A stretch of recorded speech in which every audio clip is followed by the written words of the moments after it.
the August 28, 2020 meeting of the Board of Election Commissioners of the City of Chicago, ex officio the Electoral Board.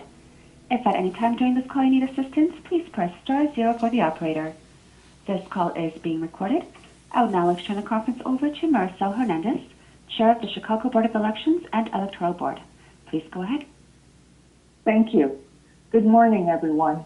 We will call to order the meeting of the Board of Election Commissioners of the City of Chicago, constituting ex officio the Electoral Board to hear and pass upon objections to petitions for questions of public policy and to nomination papers for candidates for the offices of Representative in Congress, State Senator, and Representative in the General Assembly for the November 3rd, 2020 general election. My name is Maricel Hernandez. I'm the chair. Is Commissioner Cressy with us? Commissioner Cressy, I'm online. And Commissioner Swain. Commissioner Swain is here. Okay. And we will then proceed with the rest of the agenda. We have no motions. We have no Rule 20 hearings. We have no requests for subpoenas. We will then proceed to the consideration of certain hearing officers' reports and proposed final decisions. The first case is 20 EB NPP-01, Atanasio Gonzalez versus Mary Ellen Marty Brown, candidate for State Senator, 11th Legislative District for Democracy in America.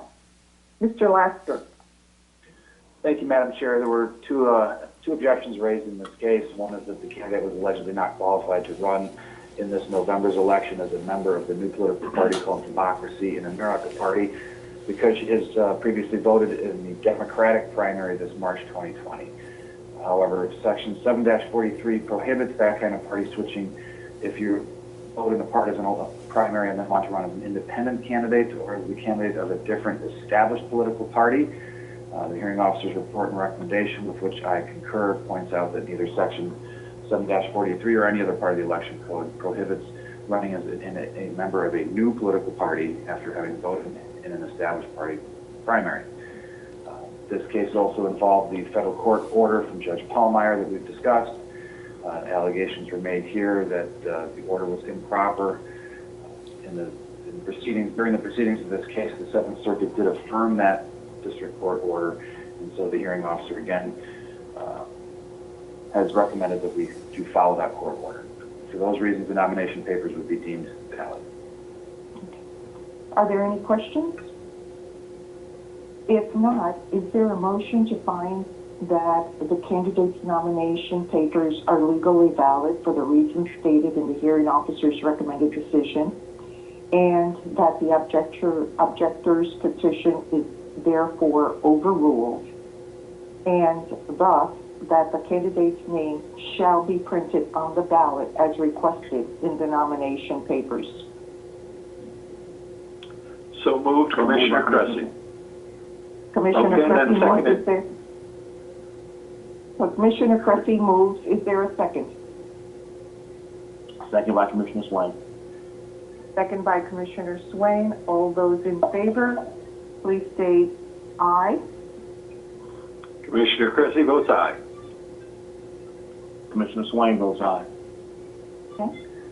The motion passes, and the candidate's name shall be printed on the ballot for the November general election. The next case is 20-EB-NPP-02, Barry Connealy versus Glenn Olafson, candidate for representative in the General Assembly, 55th Representative District, Libertarian. Mr. Lasker. Thank you. We heard a similar case last week. The case involves the federal court's order by Judge Pallmeyer and the Libertarian Party versus Pritzker lawsuit. This objection was claiming that if the Seventh Circuit reversed the trial court, the nomination papers would be invalid. The Seventh Circuit has since affirmed the district court, and therefore there is no further challenge against the nomination papers. They should be deemed valid. Thank you. Okay. Do the commissioners have any questions? If not, is there a motion to find that the candidates' nomination papers are legally sufficient under the terms of the federal court order in Libertarian Party versus Pritzker as affirmed by the Seventh Circuit, and that the nomination papers are therefore legally valid, and thus that the objector's petition is therefore overruled, finding that the candidate's name shall be printed on the ballot as requested in the nomination papers? So moved by Commissioner Swain. Is there a second? Seconded by Commissioner Cressy. It's been properly motioned and seconded. All those in favor state aye. Commissioner Swain votes aye. Commissioner Cressy votes aye. Motion passes, and the name of Glenn Olafson shall be printed on the ballot for the November general election.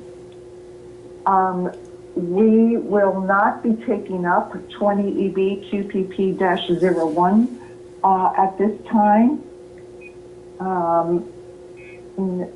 Do we have any requests for, Mr. Lasker, yes, any further comments? Well, thank you, Madam Chair. For the two cases that we did just dispose of, we will be submitting final written recommendations and final decisions to the parties. It'll happen via email transmission as it's authorized this cycle, particularly because, to our knowledge, there's nobody in attendance at today's meeting. And so those final decisions will be emailed out. That email will then start the time clock, the 5-day period for the filing of your petition for judicial review. Thank you, Madam Chair. Okay, thank you. The next item is public comment. I do not believe we have any requests for public comment. There are no public comments. Thank you, Joanna. As a result, I will entertain a motion to recess at the further call of the chair. Is there a motion? So moved, Commissioner Cressy. Moved by Commissioner Cressy, seconded by Commissioner Swain. Is that correct, Commissioner? That's fine. Okay, all those in favor, please state aye. Commissioner Cressy votes aye. Commissioner Swain votes aye. Okay, the ayes have it, and we are now recessed. Thank you very much. Thank you all. Thank you, everyone. Thank you. Ladies and gentlemen, the August 28th, 2020 meeting of the Electoral Board has recessed. We thank you for participating and ask that you please disconnect your lines.